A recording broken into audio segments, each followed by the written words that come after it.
사랑하는 여러분, 저는 요즘 기쁨 시리즈를 하고 있습니다. 한번 확인해 볼까요? 오늘 예수님 때문에, 복음 때문에 특별히 부활하신 주님이 우리와 함께 임재하시기 때문에 첫사랑을, 주님을 향한 사랑 때문에 여러분 어떻습니까? 할렐루야! 지난번보다 훨씬 더 강도가 좋아졌습니다. 다윗은 이런 고백을 합니다. 오늘 이런 기쁨이 있을 때 주의 집에 살찐 것으로 은혜를 베풀어 주시고 복락의 강수가 우리를 충만케 하여 주실 줄로 믿습니다. 그래서 오늘 여러분들의 이런 복락의 강수가 임하기를 바랍니다. 오늘 이 자리에는 어떤 분들은 기대감과 설레임과 기대가 차서 오신 분도 계시고 또 삶의 무게에 짓눌려가지고 하나님의 위로와 또 소망이 필요한 분도 계세요. 그러나 우리가 환경이 어떻든 간에 상관이 없이 믿음으로 순종하여 기쁨을 선택하면 근심 중에서도 기뻐하는 사람 될 수가 있고 환난 중에서도 즐거워하는 사람 될 수가 있습니다.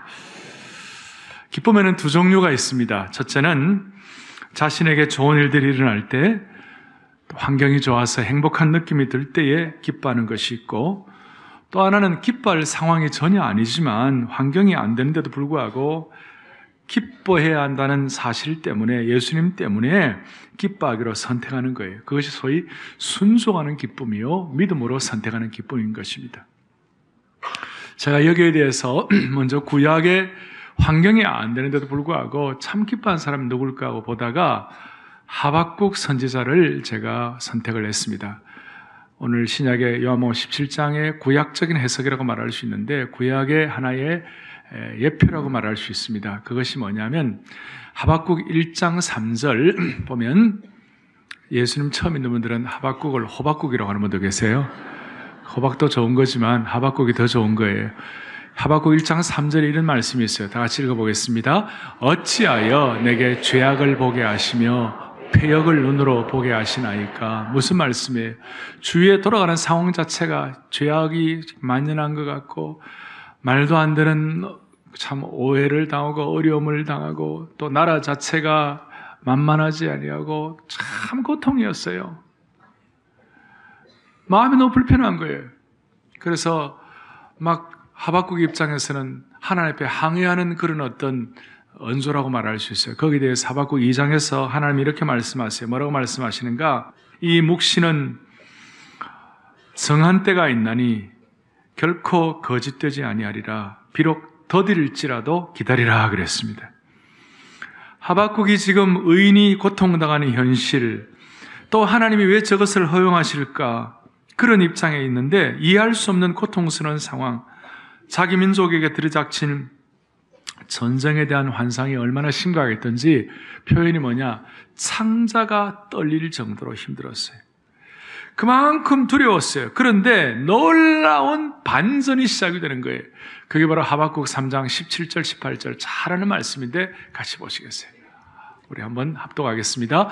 비록 무화과 나무가 무성하지 못하며 포도나무에 열매가 없으며 감람나무에 소출이 없으며 밭에 먹을 것이 없으며 우리의 양이 없으며 외양간에 소가 없을지라도 아멘. 18절 나는 여호와로 말미암아 즐거워하며 나의 구원의 하나님으로 말미암아 기뻐하리로다. 아멘.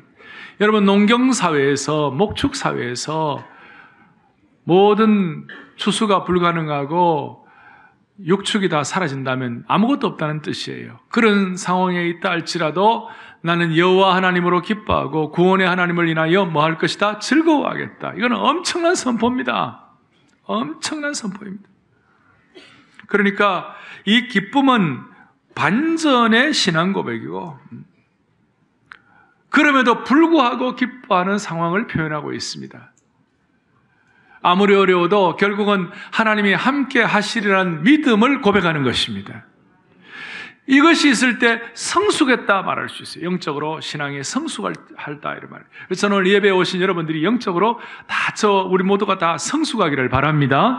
그런데 진정한 성숙은 기쁨이 내면 속에서 예를 들어 이렇게 말할 수 있어요. 참된 기쁨을 통해 성숙한 자만이 부를 수 있는 영혼의 노래가 참된 기쁨이라는 거예요. 그 다음에 고통 중에도 미소 짓는 영혼의 웃음이 참된 기쁨이라는 거예요. 따라서 마귀가 제일 싫어하는 것이 뭐냐? 그리스도인들이 기뻐하는 걸 제일 싫어해요. 마귀가 가장 고통스러워할 때가 언젠가? 우리가 예수님 때문에 기뻐할 때 마귀가 제일 고통스러워해요. 여러분, 우리가 그동안 마귀에게 많이 당했는데 우리가 마귀에게 좀 통증을 제공하기를 바랍니다. 마귀를 좀 고통스럽게 합시다. 그동안 우리는 너무나 마귀에게 당하기만 했잖아요. 마귀가 기뻐하는 일을 많이 했잖아요. 그런데 우리는 대신 오늘부터 여러분, 마귀를 좀 통증을 제공합시다. 한번 따라합시다. 우리가 기뻐하면 마귀가 가장 고통스러워한다. 다시 얘기합니다. 우리 오늘 좀 마귀 좀 싫어하는 일 좀 해보십시다. 하나님 때문에 기뻐하는, 다시 한번 말씀, 반전의 신앙의 역사, 진정한 신앙의 성숙을 우리 모두에게 허락해 주시기를 원합니다. 지금 저와 여러분은 지금 이 기로에 서 있는 거예요. 한국 사회도 기로에 서 있는 거예요. 이 우울증이 만연한 한국 사회, 한국에 얼마나 우울증이 많은가 하면요, 이런 정도예요. 한국이, 제가 보니까요, 몇 년 전에 한 기업이 20세에서 50세 남녀 500명을 대상으로 한국 사람은 도대체 하루에 얼마나 웃는가 조사를 했어요. 참 특별한 조사예요. 하루 평균 한국인이 웃는 시간이 얼마냐? 평균 90초예요. 90초. 반면에 걱정하고 근심하는 시간이 하루에 얼마인가? 평균 3시간 6분이었어요. 그래서 일생 동안 웃는 시간을 다 모으니까 한국 사람은 30일 정도. 그리고 근심하고 걱정하는 시간은 10년. 여러분, 이런 상황이에요, 한국에. 근데 오늘 우리가 기로에 서 있는 거예요, 지금. 희노애락 가운데 말씀드렸잖아요. 노와 슬픔이 너무, 분노와 슬픔이 너무 커가지고 기쁨이 사라진 이 사회 가운데 우리가 지금 기로에 서 있어요. 반전하는 신앙, 기쁨의 역설, 이런 은혜를 오늘 우리가 체화하고 돌아가기를 바랍니다. 기로에 서 있는 거예요, 지금. 제가 그래서 기쁨을 선택하고 보니까 요즘 좀 제가 보니까 우리 한국 기독교가 좀 과도하게 비난을 받아요. 교회도 과도하게 지금 비판을 받아요. 물론 교회 지도자나 또 교회에 앞서 목회자나 또 교회에 이런 앞서 나가는 사람들이 더 잘하고 윤리적으로 더 잘하고 또 도덕적으로 많은 걸 우리가 정신 차리고 해야 할 일이 많이 있습니다만은 그럼에도 불구하고 교회 자체는 비판받으면 안 되는 거예요. 왜? 이 교회는 영광스러운 교회예요. 우리가 기독교 교인들이 부족함이 많아서 우리가 부족하지만 그럼에도 불구하고 기독교 자체는 비판받을 일이 아니에요. 왜냐하면 제가 한국 기독교를 제가 좀 보았어요. 보니까 우리가 지금 뭔가 이 역사적 공평성이 없다 했을 때 거기에 대해서는 우리가 가만히 있지 않잖아요. 예를 들어서 독도가 일본 땅이다. 그럼 우리가 가만히 있지 않잖아요. 그건 왜냐하면 공정한 것이 아니기 때문에. 한국의 그리스도인들이 부족하고 교회 지도자들이 좀 더 잘하면 좋을 텐데 빛과 소금 역할을 좀 더 잘 못하니까 비판받는 걸 우리가 허락할 수 있지만 교회가 비난을 당한다든지 한국 기독교가 비난을 당하면 안 된다 이 말이에요. 백범 김구가 얘기한 말씀 가운데 경찰서 10개 세우는 것보다도 교회 하나 세우는 것이 더 낫다. 들어보셨죠? 근데 이 얘기가 그냥 누구 얘기 들은 걸로 하면 안 되니까 제가 이걸 어디에 이게 정확하게 있는지를 확인하기 위하여 백범 김구 전집 전체를 이렇게 확인하는 가운데 백범 김구의 전집 제8권 건국 통일운동에서 나오는 내용이에요. 그게 1945년 11월에 자기가 반석 위에 새 나라를 세웠으면 좋겠다라고 말씀하며 거기에 이런 내용을 말합니다. 아까 말한 대로 경찰서 얘기, 교회 얘기하면서 예배당 하나 세우는 게 경찰서 이렇게 세우는 건 낫다고 말하면서 이렇게 얘기합니다. 나는 깊이 믿고 깊이 사랑하는 기독교 정신을 반석으로 해서 튼튼한 조국을 건국할 방침입니다. 그리고 여러분들, 특별히 기독교 성도들이 신성한 성경 말씀을 갖고 모든 악마를 막아 물리쳐 줄 터이니 실로 마음 든든함을 느끼고 있습니다. 거기서 기쁨이 하나 생기는데 그것이 뭐냐면 강한 나라는 성경 위에 세워져야 합니다. 아멘. 그렇게 얘기하고 그래서 그분은 건국과 건교를 동시에 강조했어요. 건국은 뭐냐? 나라를 세우는 것과 건교는 교회를 세우는 것을 동시에 강조를 했어요. 나라를 세우고 교회를 세우는 것이 같이 가야지 따로 놀면 안 된다는 거예요. 그러니까 건교를 잘해야 건국이 잘 된다 이 말이에요. 교회가 잘 세워져야 나라가 제대로 세워진다. 할렐루야. 오늘 이런 마음으로 우리가 새로운 지도자를 뽑을 때도 정말 이 하나님이 주시는 이런 인도함에 대한 통찰력이 있는 그런 사람들을 세워야 되는데, 다시 한번 우리가 교회를 제대로 세워짐과 나라가 제대로 세워짐이 잘 연계가 되게 해 주셔서 이 민족의 새로운 신앙 자본이 회복되고 형성되기를 바랍니다. 제가 왜 이 말씀을 드리는가 하면, 아시아의 4마리 용 가운데 타이완과 싱가포르와 또 홍콩 과거에 그렇게 있었고 한국이 포함되어 있었어요. 사우스 코리아가 포함되어 있었는데, 과거에 싱가포르나 홍콩이나 그다음 타이완 같은 경우는 화교 자본들이 있었어요. 화교 자본들이 있어가지고 나라를 세우는데 많은 일조를 하고 경제가 발전하는 데 도움이 됐습니다만은, 우리 민족은 아무런 자본이 없이 맹탕이었어요. 건국할 때 아무것도 없는 상황이었어요. 일제시대나 또 우리나라 해방되고 이런 모든 상황에서. 그런데 하나님께서 우리에게 허락하신 뭐냐면 신앙 자본을 허락해 주신 줄로 믿습니다. 그 신앙 자본, 건국과 건교가 같이 가야 한다. 그런데 오늘 신앙 자본 중에서 가장 중요한 자본을 여러분들에게 말씀을 드리려고 그러는 거예요. 그것이 뭐냐? 선택의 기로인데 이것이 기쁨 자본이에요. 진정 기뻐할 수 있는 기쁨의 자본을 하나님 여러분들에게 형성시켜 주시면 좋겠어요. 선진국은 자동차 많이 만들고 좋은 배 만들고 그 다음에 IT 제품 반도체를 수출 많이 한다고 선진국이 되는 거 아니에요. 그거는 어디까지 하는 물질 자본이에요. 중요한 것은 물질 자본 위에 신앙 자본이 가가지고 정신사를 새롭게 써야 되는 거예요. 그런 차원에서 오늘 이 예배에 참여한 저와 여러분 모두가 다 하박국이 선택했던, 내 주의 상황이 어렵고 불공평한 것 같고 정말 이 문제를 외치고 싶고 이 어려운 상황이라 할지라도 하나님 아버지, 나 여호와만을 인하여 내가 참으로 기뻐하겠습니다. 이 고백을 통하여 저와 여러분들의 신앙 자본, 민족을 향해서는 신앙 자본, 우리 개인적으로는 기쁨의 자본이 회복되기를 간절히 바랍니다. 그래서 오늘 이런 내용들을 여러분들이 마음에 염두에 두시고, 오늘 본문은 제가 한 절만 딱 선택했어요. 요한복음 17장 13절 한번 보여주시겠어요? 17장 13절을 다 같이 우리 한 번 더, 그러면 읽었습니다만은 한 번 더 우리 합독하겠습니다. 지금 내가 아버지께로 가오니 내가 세상에서 이 말을 하옵는 것은 그들로 내 기쁨을 그들 안에 충만히 가지게 하려 함이니이다. 아멘. 놀라운 말씀이에요. 거기에 13절 보여주세요. 놀라운 말씀이에요. 지금 내가 누구에게 간다고요? 아버지께로 간다. 주님이 승천하신다는 거예요. 주님이 승천하신 이유가 뭐냐? 뒤에 내 기쁨을 그들 안에 충만히 가지게 하려 합니다. 이게 놀라운 말씀 아니에요? 예수님이 승천하시는 우리에게 성령을 보내시고 성령을 보내셔서 교회를 세우시는 영광스러운 일이 있었어요.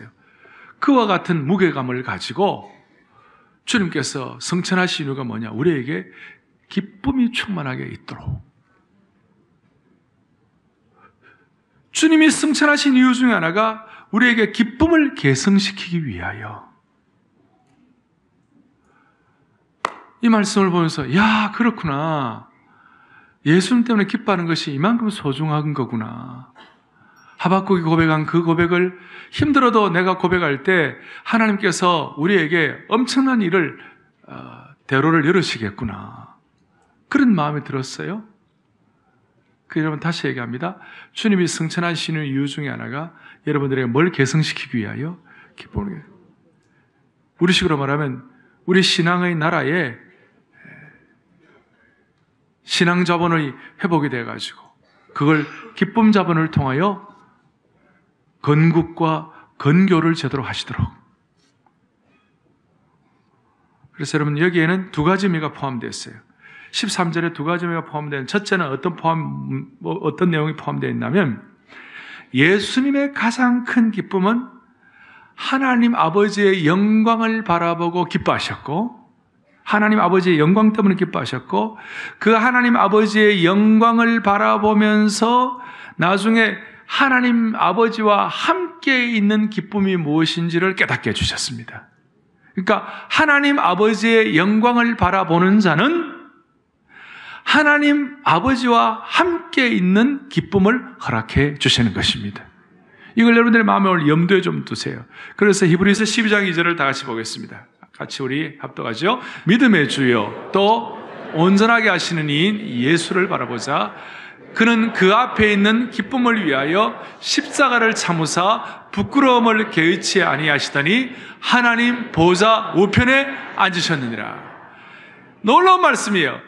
그 앞에 있는 기쁨을 위하여. 예수님은 하나님의 영광을 가진 기쁨이 있는데 그 기쁨을 위하여 주님 십자가의 고통을 당하셨는데 결과가 뭐냐? 하나님 보좌 우편에 앉으셨느니라. 이게 뭐냐면 하나님과 함께하는 기쁨이에요. 그러니까 하나님의 영광을 보고 기뻐하는 자는 예수님처럼 하나님과 함께하는 기쁨을 허락하신 주님이심을 믿고 찬양합니다.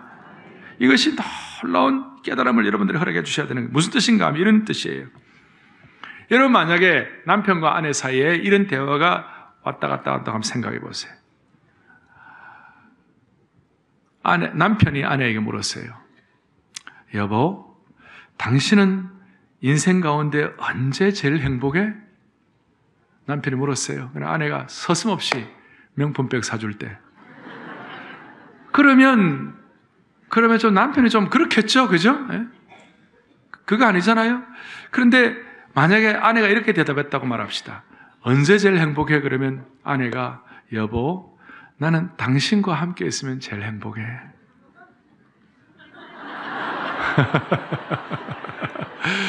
여보, 나는 당신과 함께 있으면 제일 행복해. 그런 거 없어도 돼. 당신과 함께 있으면 제일 행복해. 만약에 남편도 거꾸로 아내가 남편 보고 물었어요. 여보, 당신은 언제가 제일 행복해? 맛있는 저녁 차려줄 때가 행복해. 남편이 만약 그런다면 좀 아내가 그렇지 않겠어요? 그런데 남편이 서슴없이 나는 당신과 함께 있는 것이 제일 행복해.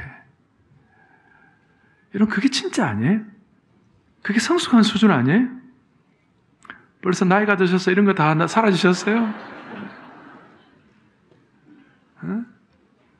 아이들이 원하는 대로 공부를 잘할 때, 남편이 승진을 하거나 돈이 많을 벌어올 때, 그래서 좋다. 그게 아니라 부부가 서로를 위해서 무엇을 해줄 수 있는 때도 있겠지만, 그러나 그보다도 부부가 서로 같이 있는 것이 가장 행복해. 그러면 그게 진짜 좋은 거 아니에요?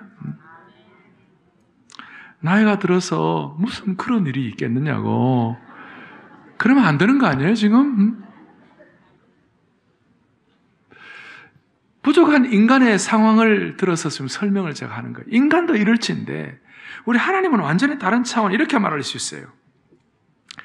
가장 깊은 수준의 기쁨은, 가장 깊이 있는 수준의 기쁨은 기쁨의 원천이신 그 하나님과 함께 있는 기쁨이라고 믿습니다.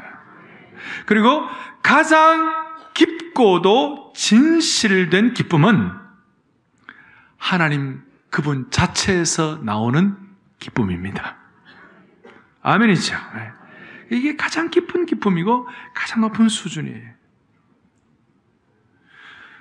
하나님과의 관계에서도 마찬가지예요. 우리가 하나님을 위해서 뭘 하는 것도 좋습니다만은 그저 하나님 안에 있는 것이 좋고 주님을 생각하면 눈물이 나고 그분 안에서 만족을 누릴 때, 또 하나님의 영광 자체가 우리의 기쁨이 된다고 그럴 때, 그것이 우리에겐 참된 기쁨이 되는 거예요. 지난 우리 주간에 순장반을 하면서 하나님이 우리의 방패요, 우리의 상급이라고 그랬어요. 순장반 하실 때 여러분 하셨겠습니다만, 하나님 왜 우리의 방패라는 말은, 방패가 왜 좋아요? 영적 전쟁과 같이 이 험난한 사회 가운데서 주님이 우리의 방패가 되어주시면 좋지 않아요? 상급이 된다는 말은 우리의 삶이 너무 허전하다는 뜻이에요. 우리가 헛헛한 거예요. 그러니까 많은 걸 요구하죠. 그런데 하나님이 참 상급이란 말은 그 하나님 자체가 우리의 모든 허전함을 극복해 주신다, 그 말 아니에요? 그게 좋아가지고 우리가 나중에 찬양을 했어요. 나의 기쁨, 나의 소망 되시며 나의 생명이 되신 주 찬양하면서 주는 나의 큰 기쁨, 주는 나의 큰 방패, 주는 나의 큰 능력, 주는 나의 큰 소망하면서 막 찬양, 내가 볼 때 한 10번 이상 한 것 같아요. 그러니까 좋은 거예요. 그냥 기쁜 거예요. 오늘 이런 경지가 저와 여러분들에게 회복되어 다시 한번 한국 사회를 향한 신앙 자본이 기쁨 자본을 통하여 확정되기를 바랍니다. 그러니까 하나님 자체를 통하여 주시는 기쁨이에요. 하나님의 영광을 바라보고 얻을 수 있는 기쁨이에요. 두 번째는 요한복음 17장 13절에서 말하는 핵심은 뭐냐면 이 기쁨을 13절 뒤에 내 기쁨을 그들 안에 충만히 가지게 하려 합니다. 그러니까 주님은 이 기쁨을 우리에게 나누어 주시기를 원하세요. 주님은 우리에게 이 기쁨을 공급하세요. 이 기쁨을 주시기를 원하세요. 그래서 우리가 그걸 받아야 돼요. 그 기쁨을 누려야 되고 우리의 자본이 되어야 돼요. 거룩한 자본이 되어야 되는 거예요. 그런데 이 거룩한 자본은 아는 것만큼, 말씀을 깨닫는 것만큼, 여러분들의 마음에 확인이 되는 것만큼 우리 것으로 누릴 수가 있는 거예요. 아무쪼록 이 주님이 우리에게 주신 이 기쁨을 여러분의 것으로 확인될 수 있도록 아는 것만큼이라고 그랬으니까 오늘 어느 정도는 다 파악하고 돌아가시는 은혜가 있기를 원합니다. 제가 이 기쁨에 대해서 이 하나님의 영광과 하나님 자체에 대한 이 기쁨에 대해서 좀 책을 읽다가 조나단 에드워드라는 전 세계 대각성 운동의, 특별히 미국의 대각성 운동의 주창자였어요. 전 세계 파급 효과를 지금도 전 세계 모든 성도들이 존경하는 분이에요. 프린스턴 대학 일대 총장하셨던 조나단 에드워드. 그 조나단 에드워드가 그는 지적인 엄격함과 도덕적인 철저함이 있어요. 그러니까 어떻게 보면 그냥 찬바람에 쌩쌩 불만한 그런 완벽한 사람이었어요. 그런데도 불구하고 그는 하나님 때문에 너무너무 기뻐했어요. 그의 일기와 그의 유작 가운데서 이런 얘기를 해요. 자기가 참으로 하나님을 인격적으로 만나고 자기의 육신의 모든 자아가 깨어졌던 계기가 있다. 언제 깨어졌을까? 확인해 보니까 디모데전서 1장 17절에 있는 그 말씀을 깨닫고 난 다음에 자기는 하나님을 인격적으로 만나고 자기가 깨어졌다는 거예요. 한번 보시죠. 같이 읽어봅니다. 영원하신 왕, 곧 썩지 아니하고 보이지 아니하고 홀로 하나이신 하나님께 존귀와 영광이 영원 무궁하도록 있을지어다. 아멘. 자, 영원하신 왕, 곧 썩지 아니하고 보이지 아니하고 홀로 있는 하나님께 존귀와 영광. 여기 이 말씀을 보는 순간 어떤 일이 벌어졌는가 하면요, 하나님의 영광에 대한 깨달음이 자신의 영혼을 침투했다. 자신의 영혼에게 완전히 스며들었다. 하나님의 영광에 대한 깨달음이 막 스며들었다는 거예요. 그러면서 이런 고백을 해요. 내가 이 영광의 하나님을 즐거워하고 천국에 계신 하나님을 너무나 기뻐하고 영원히 그분을 즐거워한다면 나 같은 미천한 인생이 나는 얼마나 참으로 행복한 존재가 되었는가. 그러면서 나는 얼마나 행복한 존재인가, 이런 고백을 하는 거예요. 여러분, 이렇게 말할 수 있어요. 이 미천한 우리 같은 인생이 하나님의 영광을 기뻐하고 그 영광의 하나님과 함께 있는 것 자체가 내게 가장 큰 즐거움이라고 깨닫는 그 순간, 저와 여러분의 신앙과 기쁨 자본이 회복됨으로 말미암아 나는 얼마나 행복한 존재인가 스스로 깨닫는 만큼 축복을 허락해 주시는 거예요. 이렇게 요한복음 17장 13절을 영광의 하나님을 기뻐하고 주님이 그 기쁨을 주시기를 원하는 것을 마음에 확증될 때 자연스러운 결과가 있어요. 그것이 뭐냐면 하나님의 영광을 기뻐하고 하나님과 함께 있는 것 자체가 우리의 신앙의 과정이나 수단이 아니라 그것 자체가 의미가 있는 거예요. 그것 자체가 우리의 축복이 되는 거예요. 하나님을 즐거워하는 것이 우리의 신앙의 목적이 될 수 있다는 것이에요. 우리는 선한 행위를 해가지고 다른 사람들의 선한 행위를 통하여 많은 일들을 하고 또 우리가 좋은 말들을 통하여 다른 사람을 격려할 수 있고 선한 생각을 함으로 말미암아 귀한 일들을 이뤄낼 수 있어요. 그런데 하나님을 즐거워하고 하나님의 영광을 기뻐하는 것은 어떤 그런 방법이 아니에요. 하나님을 즐거워하고 선택한다는 것, 그 자체가 목적이 되는 거예요. 그 자체가 의미가 있는 거예요.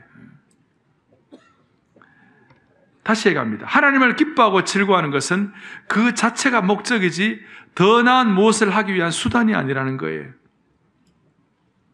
기쁨 자체가, 하나님을 즐거워하는 기쁨 자체가 여러분들에게 축복이요 의미가 되기를 바랍니다.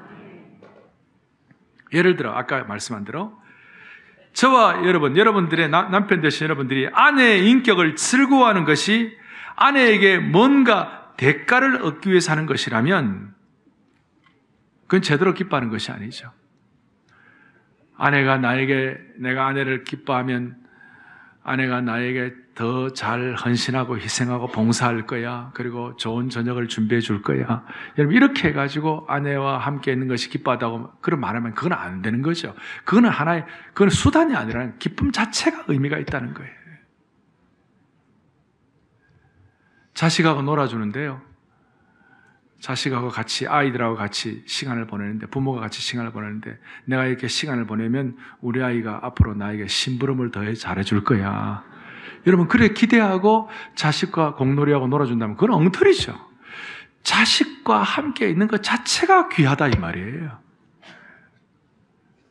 우리 자식들은 그걸 요구하는 거예요.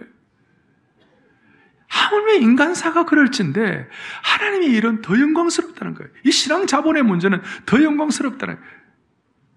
우리는 하나님과 함께 있는 것 자체, 하나님 자체를 즐거워하는 것, 하나님의 영광 자체를 기뻐하는 것, 하나님만으로 기뻐하는 것, 이것 자체가 우리의 신앙의 목적이 된다는 겁니다. 그럴 때 놀라운 일이 난다는 거예요. 우리 그리스도인의 기쁨은 우리가 믿음의 대상인 하나님을 즐거워할 때 그 하나님을 즐거워하는 그 자체가 뭐냐면 하나님을 가장 높인다는 증거가 되는 거예요. 그러니까 여러분이 하나님 제대로 섬긴다는 걸 하나님을 즐거워하는 것으로 증명하는 그런 축복이 있기를 원합니다. 사실 우리 하나님은 아무것도 필요하지 않으세요. 하나님은 우리에게 뭔가 뭐 필요해서 이거 해보라, 헌신해라, 섬겨라 이렇게 하시는 하나님이 아니에요. 사도행전 17장 25절에 이런 말씀이 있어요. 같이 읽어봅니다. 또 무엇이 부족한 것처럼 사람의 손으로 섬김을 받으시는 것이 아니니 이는 만민에게 생명과 호흡과 만물을 친히 주시는 이심이라. 무슨 말? 우리가 뭐 하나님을 막 도와드리고 하나님을 헌신해드리고 하나님을 섬겨드리는 거 아니에요. 하나님이 부족한 하나님이 아니에요.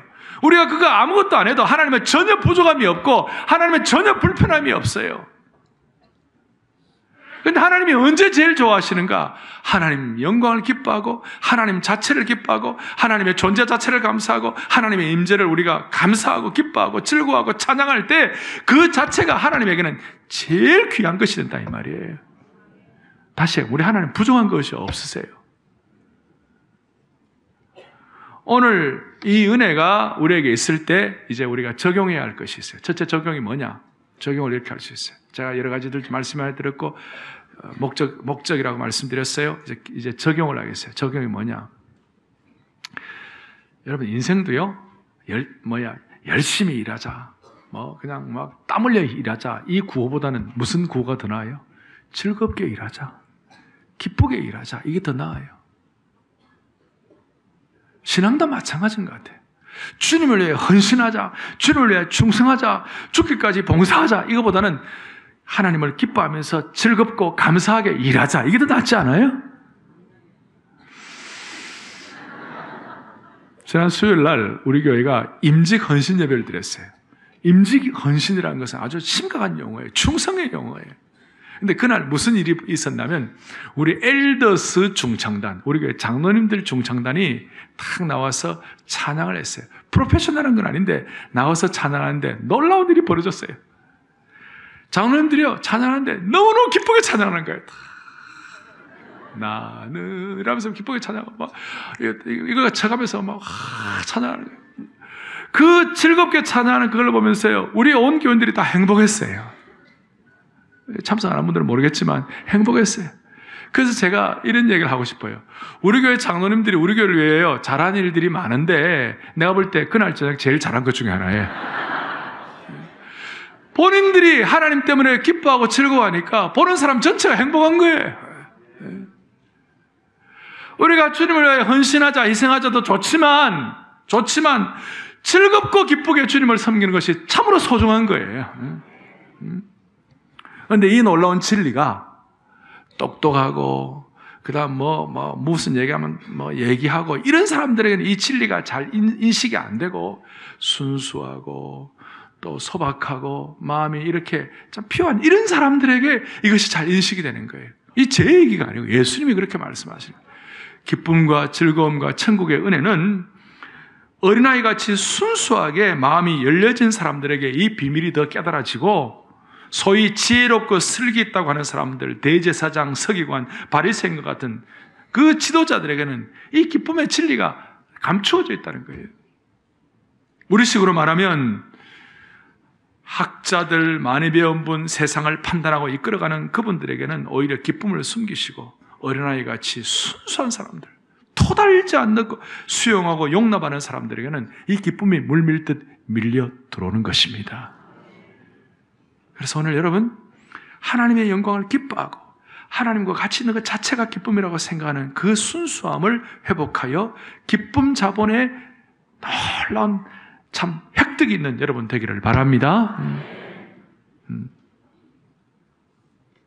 이제 우리가 성탄을 목전에 두고 있습니다.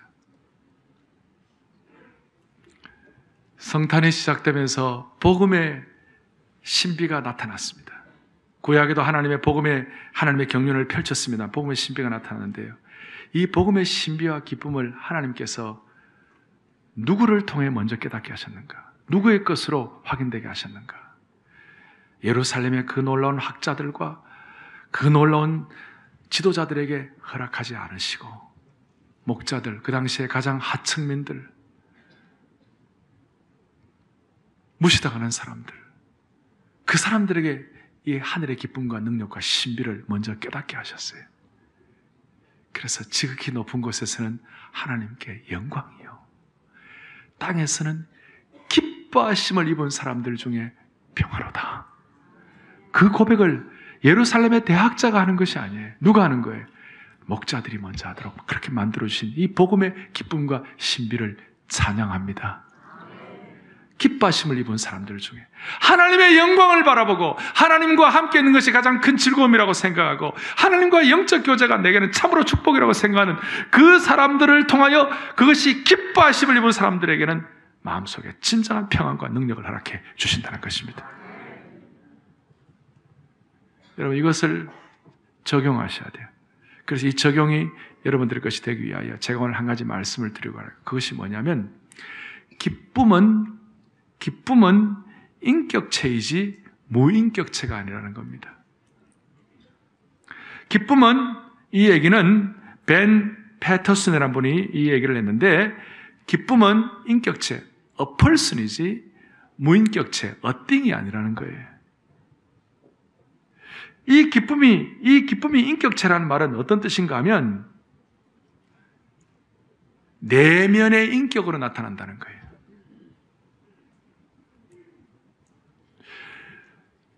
예를 들어 술을 마시면 기쁘다. 또 마약을 하면 기쁘다. 일시적 기쁨이에요. 일시적으로 그 사람의 내면화가 된 거예요. 그런데 하나님이 주시는 이 놀라운 기쁨은, 하나님과 함께 있는 하나님 자체를 즐거움으로 받는 이 놀라운 기쁨은 인격적인 기쁨인데, 이 기쁨은 일시적인 것이 아니라 우리에게 무슨 기쁨으로 나타나냐? 내면의 인격으로 다가오는 거예요. 내면의 인격화.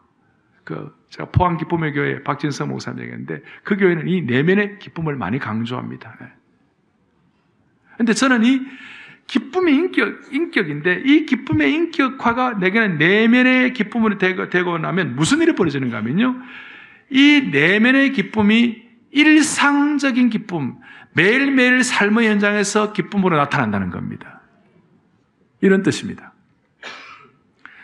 사람이 한 번씩은 좋은 명품도 가질 수 있고 사치품도 가질 수가 있습니다.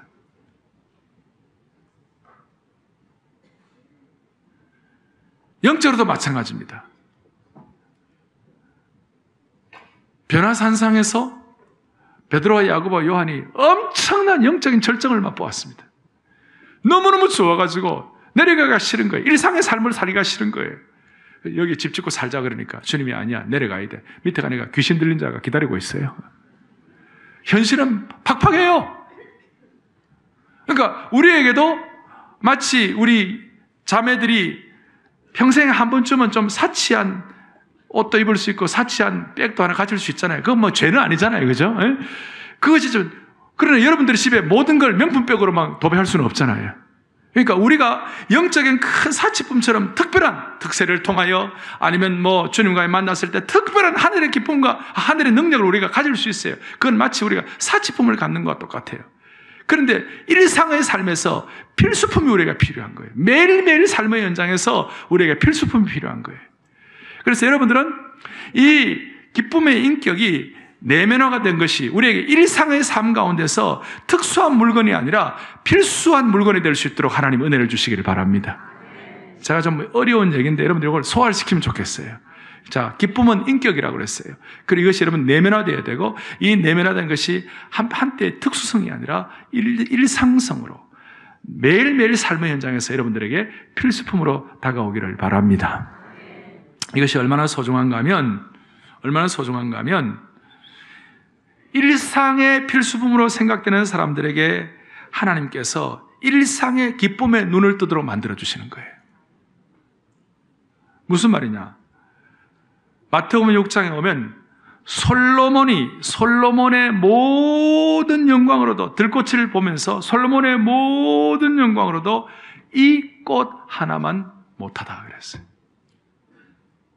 하나님 자체로 기뻐하는 그 사람에게 내면의 기쁨을 주시고 기쁨의 내면화를 허락하시고, 그것이 어떤 특수성이 아니라 필수한 은혜를 가지고 일상의 삶에서 그 내면의 기쁨이 일상성에 눈을 뜨게 해주심으로 말미암아 내 삶에 소박한 것, 아무것도 아닌 것 같은 것, 적은 것 자체를 가지고 하나님을 기뻐할 수 있는 그런 기쁨에 눈을 뜰 수 있는 축복을 하나님 허락해 주신다는 겁니다.